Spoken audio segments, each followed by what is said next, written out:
Hello, everyone. Welcome to What's to Come. I'm Bubba Haley, and we're waiting, and we don't know what's to come because Jeremiah is yet to jump on, but here we are.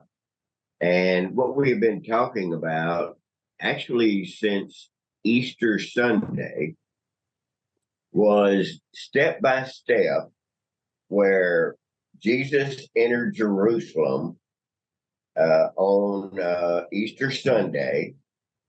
And actually, it was Passover or Palm Sunday, if you want to call it that. And he went from Capernaum, Galilee, and had to go about 40 miles. At 2 miles an hour, that takes about 2 days to get to Jerusalem.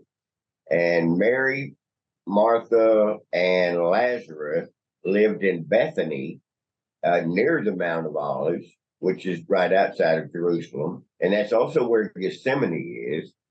And so he would spend the night in Gethsemane at their house, and then he'd go back. So day one, he had been in Jerusalem when he was 12 years old with his family. And he kind of wowed the priest and the magi about his knowledge at 12, and then never came back. And then he came back his last week on earth. And when he did, he entered Jerusalem, of course, on a donkey. It was a foal, a colt, which was never ridden, an unbroken donkey. And if you've ever tried that before, good luck. But it all just fell in place because he is the Lord. And he came into Jerusalem, and he called the Magi's, the priests, all those people, that they were whitewashers, they're liars.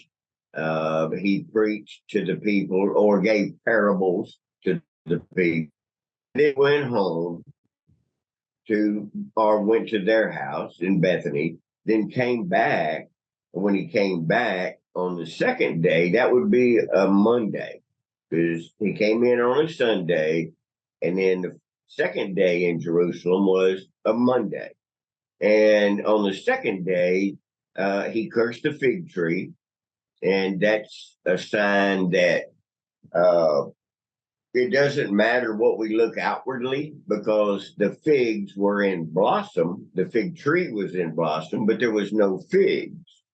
So he cursed it to make an example, that it doesn't matter how pretty you are on the outside, it's the fruit that you bear on the inside. And so he went on in Jerusalem. And there he turned over the tables of the money changers. People were selling doves. You know how they do at farmers markets. It was like that. But they were doing it in the temple. And he said, "This is my father's house. This is the house of prayer." And so he got angry. He tore it all up. And then he went out to the people, and he told them again that the uh, priests were all hypocrites, that they're pretty on the outside, nothing on the inside. Again, about bearing fruit. And then he went back to Gethsemane and spent the night. Came back, and now we're at day three, which would be a Tuesday in Jerusalem. And we still got to go till we got a week to go. Well, you have 7 days that he was in Jerusalem. So we're like on day three. It's taken us 3 days or three episodes to get through day three. Because if you read in Matthew, Mark, Luke, and John, that's where the accounts are. And so he went back there on the third day, and he just told parables. And he told, like, I don't know, 7 parables. So we had got through 3 of the parables, trying to dissect them and see what those parables really mean, and how many people that he told that the parable to, who got it, who realized what that really meant. And to me, I think it was just Mary that understood what was going on. But, I'm sure that they did, but you got to realize that the Jews and everybody's going to turn against Jesus right now. They're praising him and they're in all Hosanna, Hosanna. But that's going to change. We're just in day 3 on a Tuesday. So when on the third day, he did pretty much the same thing. But the third day was really one of the busiest days that Jesus had. And and that's why it's taken us 3 days to do this. So day 4, that's going to be a Wednesday. Then you got Thursday, Friday, Saturday. We still haven't got anywhere near. Well, I think that's next week on Thursday that he goes to Gethsemane.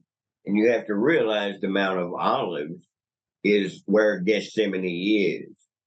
And Gethsemane and the Mount of Olives, the reason they call it that is because that's where they grew olives. And they pressed olives. They put them in a press and, make olive oil. That was there. And Gethsemane was inside or on the Mount of Olives. We haven't got there yet. I think that's Thursday, which will be next week. But you have to realize that when they talk about pressing the olives, that's what we have. I think that Gethsemane to us should mean trials, troubles, tribulation. We have to do pressing to get the resurrection, if that makes sense. Danny, or you got anything on that so far, being you're here? You talking to Danny Wall? Danny Wall. Hey, Danny man. Wall. Can you hear me? I can hear you. Could you hear me? Well, the story's going good, brother. You just keep on. Well, we're down where we are today. And John, is Jeremiah joined yet, or we still do it? Yeah. Not yet. Okay. So Yeah. now we're at day 3, and day 3 again, like I said, that's we've covered almost all the day, and we're probably after lunch now on a Tuesday in Jerusalem. And remember, Passover was a festival. It was people came from all over, all over different countries. It was a state fair of Jerusalem kind of thing. That's where there's everybody there. So that's what took place. And then Jesus knew, and this was his final week. And when he went to Gethsemane, which we have to get to on Thursday, because on Wednesday, because remember, we're just on Tuesday.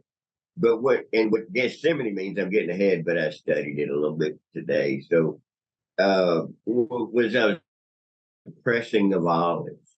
And to me, that meant that we're going to be pressed. We're going to be tried. Jesus was just, in agony. To me, Jesus died twice. He died emotionally in Gethsemane, and he died physically on the cross. But when he was, emotionally drained, he went off by himself. He told the disciples, look, pray for me. I need y'all to stay awake and pray. So he went and prayed. They say he was crying like drops of blood, but it wasn't drops of blood. But that's the agony he felt, because he felt what he was fixing to go through on the cross. The whippings, the beating, the shame, the crucifixion. He knew that pain was coming. And we know that too, because we go through those times. So Gethsemane is a pressing time. We have to go through those trials, tribulations to get to the resurrection, to get to the peaceful part. You have to go through your problems, not around them. They're there for a reason, for you to learn, and you move forward through them. But that's kind of what I get out of Gethsemane, but that's next week. So day 3, he's in Jerusalem. He's still preaching. Let me see my notes. I got so many notes here in my head for you. Hey, Bubba, while you're looking at your So notes, they, yeah, what, Daniel?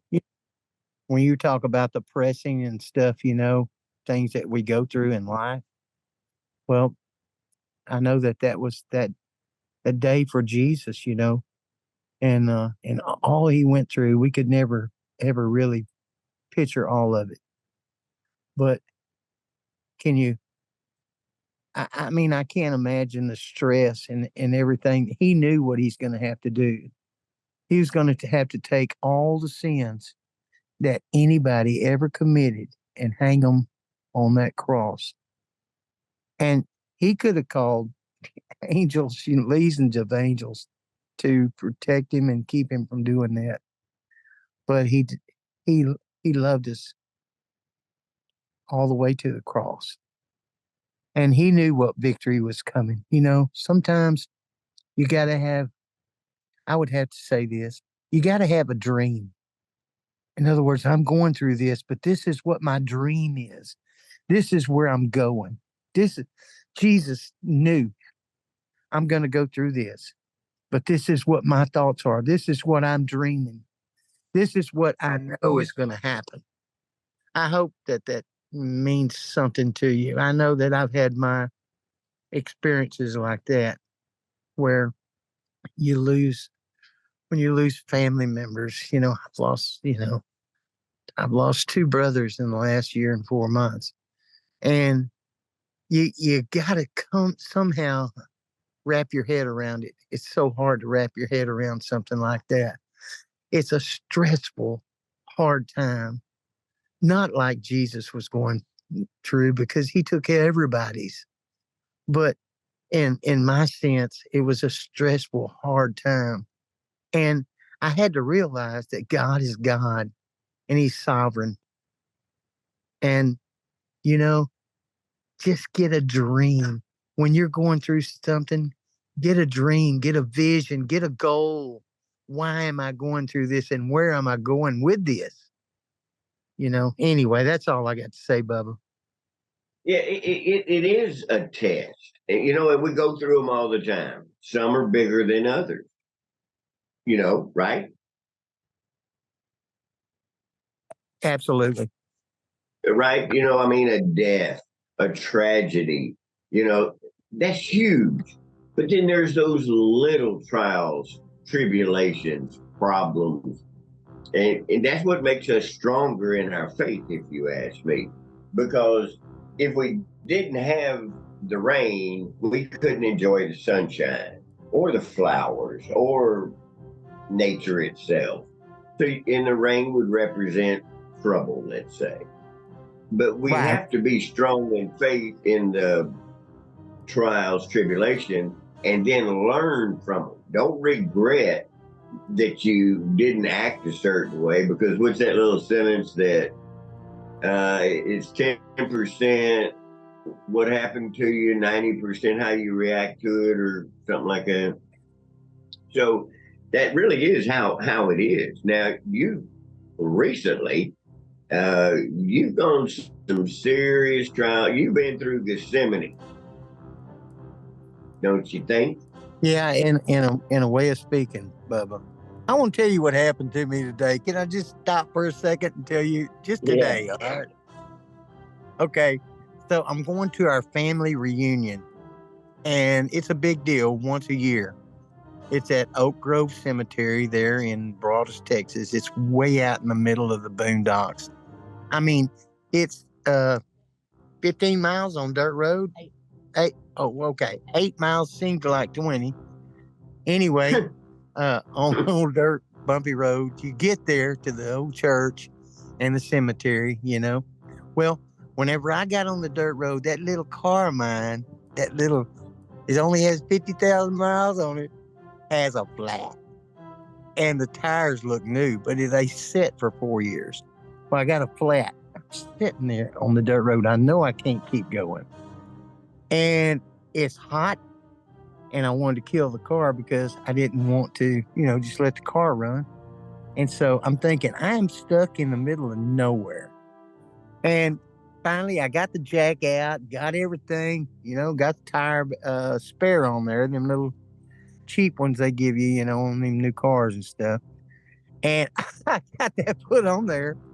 And I said to myself, I ain't going to that family reunion. I'm too sweaty. I know they wanted me to sing and play, but there's plenty of folks in our family that sing and play, so I ain't going. And I heard the Spirit of God go, "Yeah, you're going." Yeah, And yeah. Yeah, yeah. I go, oh well. So I went, and I tell you what, I'm so glad I did. I was not more pleased with my performance as under the anointing of God and ministering Jesus to people as I was today. I've not been that impressed with what God done through me. It was him. It wasn't me. I'm not a super duper, but he sure is.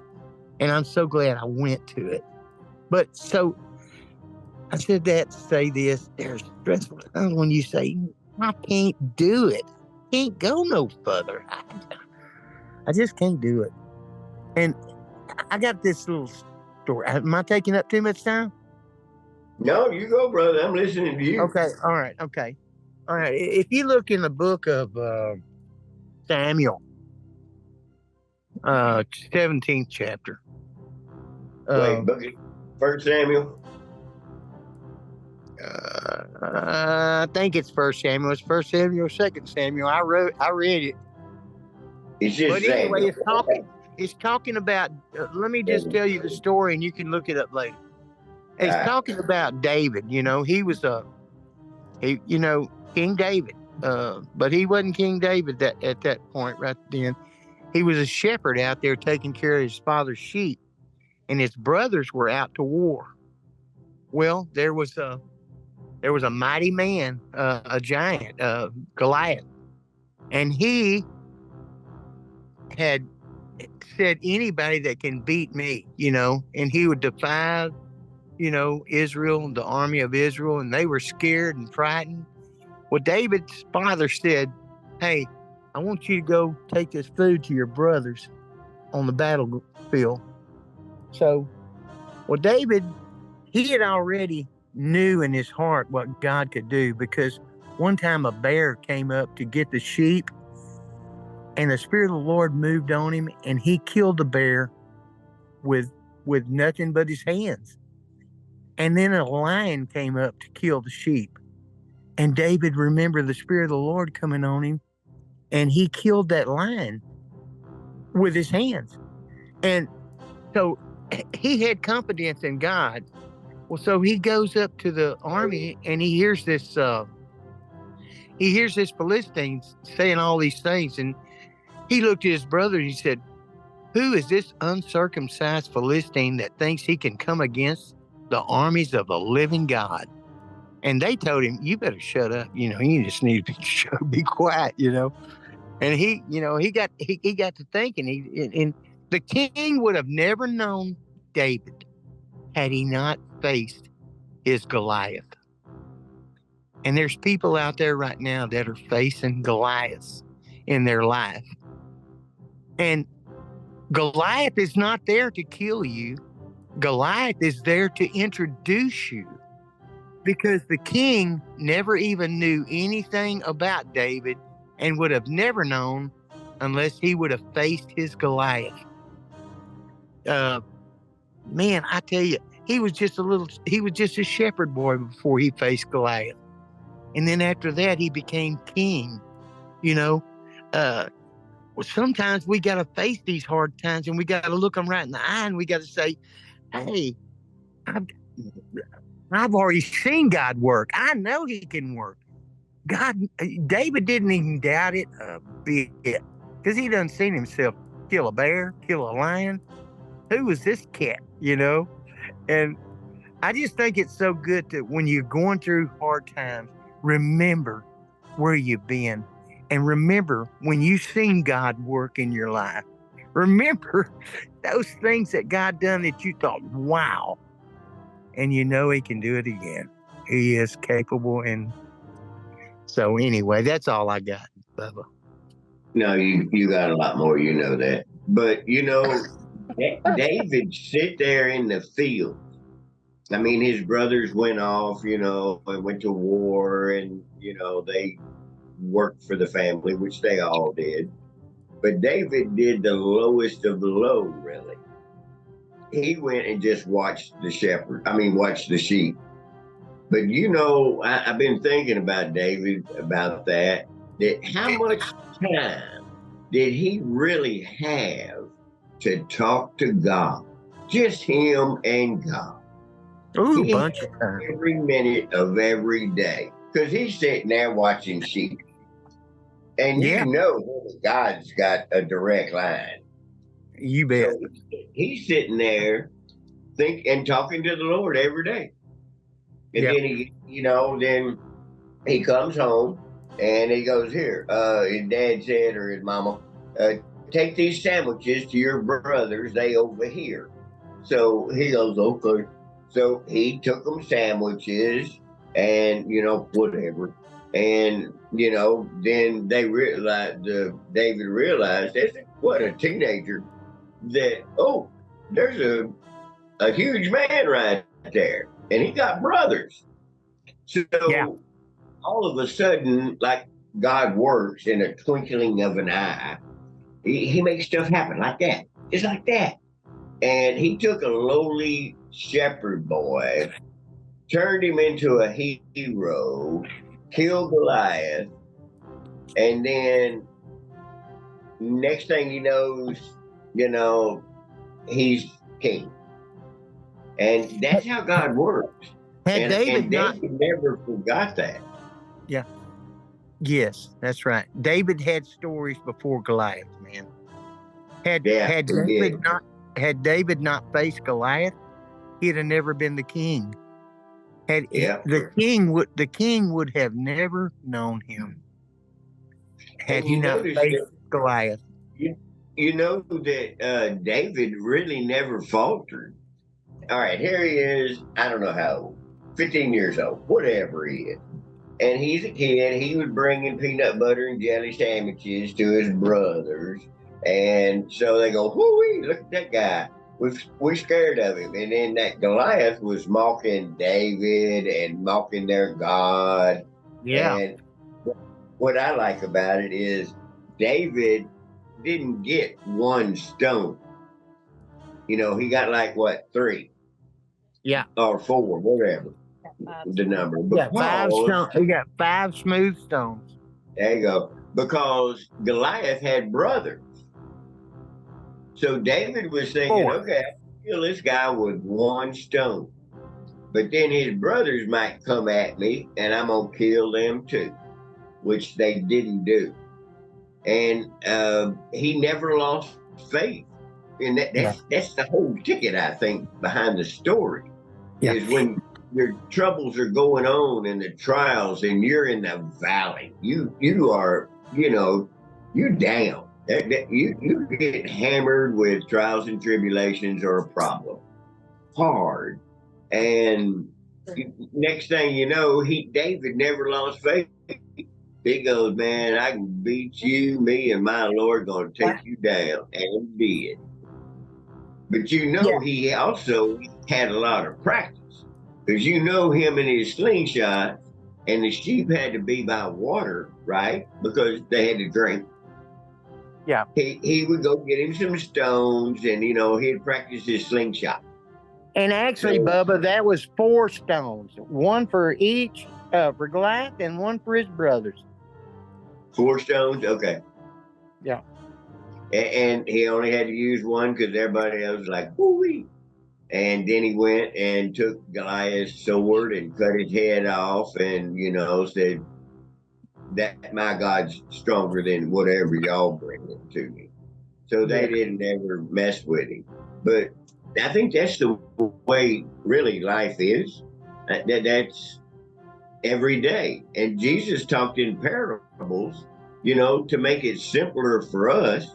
which wasn't real simple back then because, you know, we can't even understand the parables now.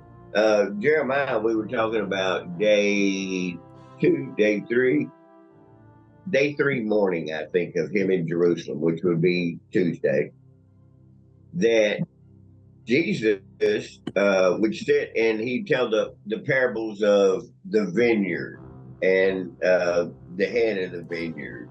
And then he'd talk about the fig tree and, the virgins and the talents, which was like $1,000 back then. Jesus gave some coins, 1, 2, 3, 4. And then they went off and Jesus checked back with them. So that was another parable. So Yeah. he had to bring it down to our level, which we still are trying to absorb how that really affects our life, or at least I am. Yeah. Well, to getting back to the story that you were talking about day 3, and I think he was talking about it being the toughest day that Jesus had to face. No. It wasn't the toughest day. It was the busiest day. Yeah. Or I'm sorry. A lot going on. Yeah. Yeah. That's what And you said. he had said those parables, remember? Yeah. And I wanted to dissect. That's kind of how we started this. It was that's Easter. What you said. That's what you said. We started at Easter, and then on Easter Sunday, we really just debunked the Easter rabbit and chocolate eggs and baby bunnies and baby chickens. We just kind of went through where that started, which was in Germany, and Cadbury, chocolates came in and they made chocolate bunnies and eggs. It was a pagan kind of a holiday. And of course, like everything, like Christmas, it morphed into what we have now: Santa Claus, giving gifts, putting a tree in the house, all that, which had nothing to do with the Christ birth at all. But that's how we celebrate it, pagan style. Yes. But it's just how it's changed, really. Yeah. You did say that was the busiest day. It was so much going on. Jesus had to put all together real quick because he knew what everybody was doing, But I said put all together quick. He didn't have to put nothing together. He knew where he was going. He knew what he was doing. But it was it was very busy. It was a calculated day. He knew, he already knew what was coming. And then maybe like after Wednesday, I think he goes into Gethsemane. See, we hadn't got to the Last Supper or any of that yet. So we're just kind of dissecting each day, just so I guess we can understand each day of Jesus's last week in Jerusalem, or his last week on earth. So we haven't even done that yet. So we're not there. We're still on Tuesday, Sunday, Monday, and now Tuesday. And it's taken us 3 days, but we have to dissect, like, I don't know, 5, 6, 7 parables that he told the people that are in the book of Matthew, I think starting in 21, 22, 23. And then you got Luke 11, you got Zechariah 9:9. You have all these in the Bible: Matthew, Mark, Luke, John, the Gospels. It's in there, and you just read it, and then you'll see chronological order of his last week in Jerusalem. And that's what I guess I was trying to dissect, and just kind of really putting my footsteps or my feet, my head into where his head was. But he threw off that agony. He went in there like he was a bull in a china cabinet. And he knew he was ticking off everybody in Jerusalem. He Yeah. knew it. But he didn't care. He knew this was his last week. And he was going in full force. And he gonna tell them off. You're hypocrites, you're liars, you're whitewashers, you look pretty on the outside, you get the front table, you get the best food, everybody will worship you, but there's no fruit on the inside. You're not producing the fruit. So that's what he did to the fig tree. So it was a as far as what I call dissecting his third day, just his parables alone. And you can go to YouTube, What's to Come. You can go to the Grace Missionary Baptist Church page, join it, and you can go down and see the other ones and kind of see the progression of each day. And it's been educational for me. So I really I look forward to just getting, now we're getting down to him and Pontius Pilate. We haven't even got to Judas Iscariot yet, where, he goes up and says, how much you give me if I turn him in?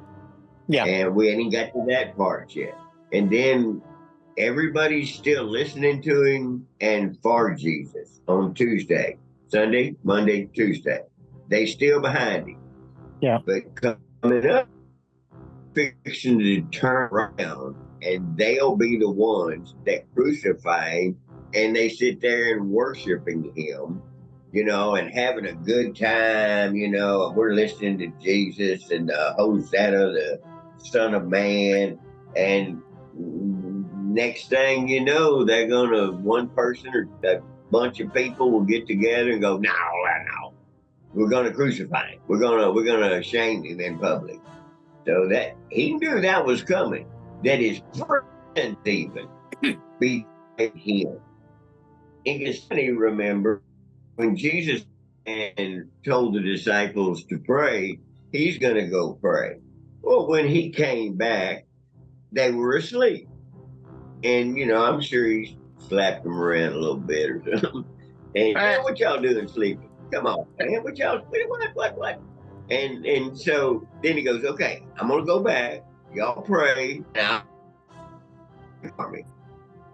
back he came, and they're asleep again. So, that's disappointing to him. And his disciples would go to sleep, not. So that beginning is something that was going to really turn ugly right then. And then after that, he got over it. He goes, well, y'all just do what y'all going to do. I know what's fixing to come to me, and I know how tough this is going to be. And found out and to the point yet where we haven't got into Gethsemane, which is on the Mount of Olives. We haven't got to the Last Supper, any of that yet. So there's a lot to come, and it's been very educational to me. But I think that you sort of hit on what I think is the bottom line to all this is how much Jesus really did suffer emotionally and, of course, physically. But right now, this is all emotional. Can you imagine if you was him, which you can't, but give it a shot, and then your friends, turn their back on you? Well, on the disciples, going to sleep, they were so tired. They had been up for a long time. They were so tired, sitting there, didn't really know the whole thing about Jesus. They didn't get it. Really, really, really what was going to happen. And what I would want to put in right there is a lot of times we get prayerless. We're just too tired to pray. But if we could see, like Jesus could see what was fixing to happen to him, if we could see down the road 5 years, we would probably give up that tiredness or fight it enough to keep praying, enough to pray, enough to be there, enough to talk to the Lord, say, God, Father God, I see what's coming and I want to be prepared for it. They were just tired and that's all there was. But if we could have insight, not that we do, but if we could have the insight, we would have probably stayed up and prayed if they had known, you know. Well, let me ask you this, Danny. If they hadn't slept, would they have been the disciples after the resurrection that they became? Because I think a lot of their actions was governed by guilt. Yeah. Because then they understood. Yeah. Not only that, but let's face several things. When the Roman was making fun and taunting Jesus on the cross, you and I both know Jesus was all powerful and he could have stepped down off that cross at any time and he could have stopped this anywhere along the way. He did not. In addition, everything he did was to provoke everyone to do what they did. He was provoking them into the steps they were going to take. I mean, he could have been more, so those are all parts of the puzzle that need to be considered. Yes. Yeah. I hear you. I hear you. You're right. Yeah. I'm just saying, if I could see down the road 5 years from now, if I could have seen down the road 2 years ago, I'd have been on my knees praying a whole lot more. I'd have been seeking God in ways of stopping some things, and but God's sovereign. I mean, that's just the way it was. I was not aware, but I know what you're saying. If they were aware, I understand, John. And I think he's correct, because they didn't understand the parable. They didn't really get a hold of it. Like, I'm gonna go over here and I'm gonna die on the cross and then I'm gonna come back. And they're like, oh, what? They didn't understand it, like John said. They didn't get it. Well, even Peter, when Jesus told Peter that he was going to deny Jesus 3 times, Peter didn't believe that. And then when it came to pass and Jesus looked at him and Peter realized what happened, that made Peter the disciple that Peter became. Yes. Yeah. Yes. All for the betterment. Yeah. All part of the plan. But you don't really realize that when you're faced head on with it. You are your little simple mind. You're trying to say, oh, how am I going to handle this? What does this mean? What am I supposed to? I think the disciples understood much of nothing. And I think, as I read ahead in this study, that at the Last Supper, Mary got down and anointed Jesus with oils and washed his feet with perfume. And she was the only one. And then here comes Judas. Well, what you doing that for? That's a waste. You don't need to do that. But Jesus knew that Judas was fixing to go against him and turn him in. He already knew that. He called him out at the supper. Somebody's going to deny me. And he probably looked straight at Judas. And Judas like, what? But Judas knew that too. But it was for a different reason. And I kind of get that it would be hard, really, if you had to be them, to go through that. You're trying to learn from the master, and he's telling you parables about this, that, and the other, and you're like, what? But like John said, I don't think that they knew really kind of what was going to happen, because they didn't get a hold of the Jesus telling them, I'm going to go do this, and then I'm going to be crucified on a cross, and then I'm going to go over here and I'll be raised from the dead and I will come back forever. I'm sure that would just puzzle all of us. Wouldn't it, y'all? Well, sometimes we've seen God's miracles, just like the disciples did. We've seen God's miracles, but yes, Yeah. oftentimes we still doubt. And so Jesus knew who he was dealing with. He knew what was going to happen. But they didn't. Like you said, they didn't know. They heard him.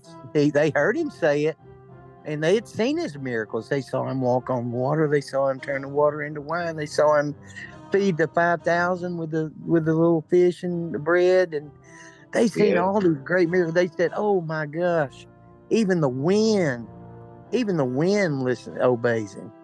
They saw that was real. It's it's like if you ask me, does God heal?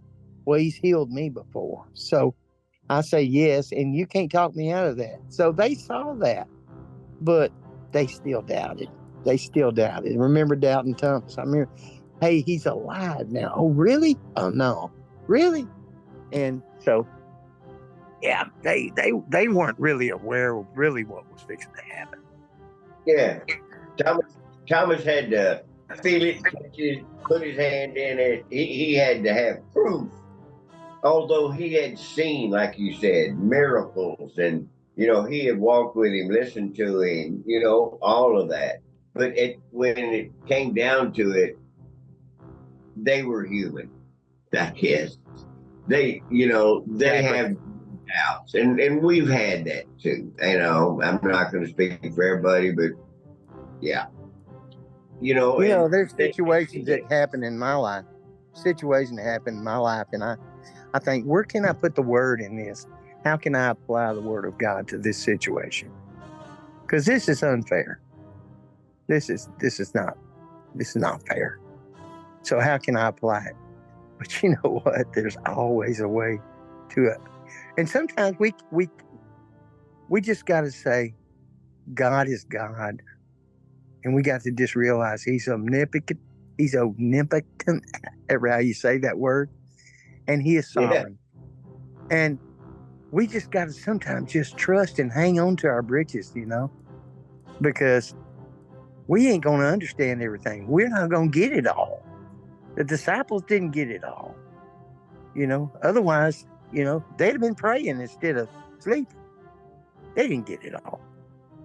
And Jesus knew who he was dealing with. Every one of them. Yeah. And it's like that song, and I love the song about Mercy Me. I can only imagine. Love it. Oh my goodness. I just saw that movie this last week. Yeah. I cry most of the time when I hear it, but really, I cried through the whole song. Yes. Yeah, the song. I saw the movie. I saw the movie. I can only imagine. That was a great movie. My goodness, man, you talking about it was powerful. You can't imagine. You can't wrap your head around glory, around heaven. You just can't. I mean, what we see on earth, a beautiful mountain with lake in front of it, capped, and trees and eagles flying over and beautiful flowers. Why? That's on earth. That's not going to see in heaven. Look at the fish, and I'm a scuba diver. John is too. And when you go underwater, you're just in awe of the bright colors and how they're really living underneath the water and swaying with the waves and the colorful fish and all of that. Oh, that's got to be awesome. Yeah, it is. But, that's nothing. And I can say I don't think we are, because every no tear, we're all going to be happy. We're in glory. But I think if we could, we would reflect back and go, you lose your idiot. Because we're going to find out that what we think is right ain't even close to being right. Absolutely. Yeah, we're definitely gonna see all types of people who we'd have never dreamed would have went to heaven. Yeah. God is a merciful God, and His word says His mercies endure forever. Every morning, His mercies are fresh. Every day, every morning. And I think we should wake up with grateful hearts every day, knowing that God has gave us breath in our lungs, a beating heart, it's just total life. We should be grateful. Yeah. His mercies are fresh every day. Absolutely. I know Jon, I probably got away from the subject a little bit, but I don't care. I just like talking about this stuff. I don't care where we go with it. So it's all good to me. That's why I don't know what's to come. You know, who knows where it's going to go, but I know it's going to be good. So, Jon, you or anybody have anything they want to add to it? Well, I can't think of anything right off except that Jesus was certainly steering the whole situation from the perspective I'm looking at it from. He was steering everything to happen the way it was supposed to happen. And you can see his footprint or his fingerprints on every piece of the puzzle as it goes together there. It was all, and he could have stopped it anywhere. Yeah. And the amazing thing to me, well, the whole thing amazes me because it's just, I mean, once you know the story, how can you deny it? Mm-hmm. Yeah. Yeah, that's right. Yeah, absolutely. Well, Danny, anything before we get out of here? Well, I tell you, I agree with everything that you guys have said. Jon, I really appreciate that input because I wasn't thinking like that. It was like it was played out before it played. Jesus knew exactly what was going to happen. Yeah, you're right about that. And I appreciate those words. He was steering the boat. He was captain of the ship. He was. Absolutely. I guess that's all I got, Bubba. I know how everybody takes it, but I always kind of thought that Jesus was born to be God. Now, did a whole lot to make all of that come together. But I believe that he knew everything. He knew where the tide farmer was going to give them a colt, a foal, a little donkey that ain't been trained or nothing. And it'd be tied up. They went and said, hey, wants to go, and gave it. So he knew all of this, but he knew what he had to do. He stayed the course, and he just, it was like we always not feel, but you will be done. And that's where he always went to on everything he did. He knew, like Jon said, he knew he was going into Jerusalem to just tick everybody off. He knew it. But that was his final hurrah. Just exactly how to cow eats cabbage, if a cow even eats cabbage. But he went in with that. He knew what was going to happen, and he was going to tell them off because this was his final week. And he went in with a bang, knowing, because he didn't have to do that. He could have just went in, pacify everybody, and have dinner with the priest and do what they wanted to do, and all of that. But that wasn't his plan. He knew his plan from the get-go. Yes. Because he went in at the age of 12 to Jerusalem with his family for Passover. And so when he did, he went in there and is sitting there all 12 years old himself. And he's got all the uppity ups, the politicians, the priests, the magi, all them all sitting around. And he's in the middle. They're asking him questions and they're in awe of his answers. So they knew that he was something special. So he went in doing this.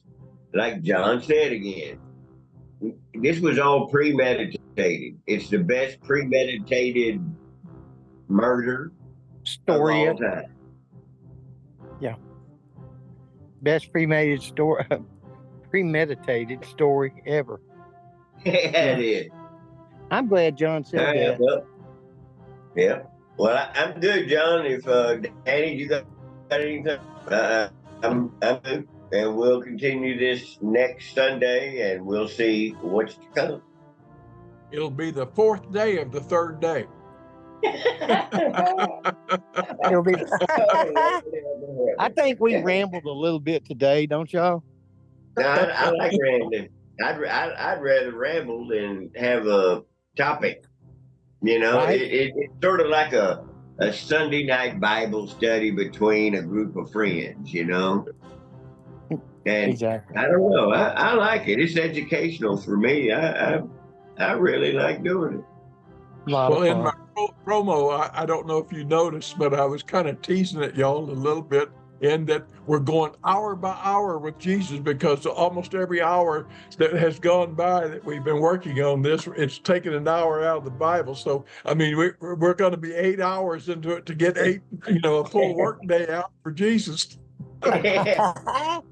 Hey, You talk about walking the steps of Jesus. We walk in every step. I mean, next Sunday, day part 4 of day 3. Come on, man. And we haven't even gone but through 3 parables, and he's still got like 4 or 5 more. Yeah. So we got more parables to dissect and try to understand, which most of the people, the Jews, the Gentiles, the Pharisees, all them, and that the priests were standing there watching and listening. Most of them, to me, I don't know, I'm going to say they didn't have a clue what he was talking about. Yeah. But they were listening. Well, let me throw one finishing touch out there, too. Yeah. Hey, can I say something before I get off here, Bubba? And, go ahead. Well, wait, let me say something, because I want you to catch this before you go. Okay. The priest and the Pharisees and the rabbis and all were trying to capture Jesus and trap him. And the funny thing about all this is he's trapping them. Yeah. If you're really looking at this story, he's trapping them. And they're in a trap they can't get out of. Yeah. Yeah, because remember, they were asking him questions, the baptism of you and John the Baptist, was that a man or was that a God? He just kind of turned it around on them. And they ask about 2 or 3 questions, and after every question, they go huddle up, have to talk about it. And then they come back with another question, then they go huddle up. And so that was done on what, John? Day 2, I think? And he's still doing it, but the questioning, it puzzled them. But John's exactly right. They were trying to corner Jesus with questions. And he was cornering them. And he was cornering them. Yeah. That's my Lord. I love that. I wish we all could do that. Hey, Bubba, I'd just like to say, you and John, I know we're on live. I don't know how many people listen to it, but if there's anyone that needs me to come to where they have a meeting or anything that they want me to play some music, maybe just exhort people and just love on some folks, give me a call at 936-201-4996. I'd be glad to listen if there's any way that I can minister and So anyway, I want to put that out there, and I love you guys. Thank you so much. Very And generous. I want to get with you, and we need to do an update on your hope, light of hope for Yes, people. And I'd like to see how that's going and how really absolutely. John or I could help you. And I know that you would come from Broadus or wherever you are and come play music and bring a message to somebody's church. And again, reach out to us. Go to the Grace Missionary Baptist Church and, put us in a question how to get a hold of Danny Wall. If you don't know him, he and his brothers are the legendary Hall of Fame, the Wall brothers. When did y'all start? Back in the 60s, really? Was your heyday, wasn't it? No, it was actually in the 90s. It was our actual heyday, you know. But When you started in the 60s, why is it in the 60s? 60s, I was real young, brother. In 1960, I was 1 year old. Okay, that don't count. Yeah. So no, we stem from a little later than that, but I tell you what, guess we I got go some. back to Roy Head and some of the other people I know Yeah, that were. yeah. Roy was like 65, 64 or something like that. That was his heyday.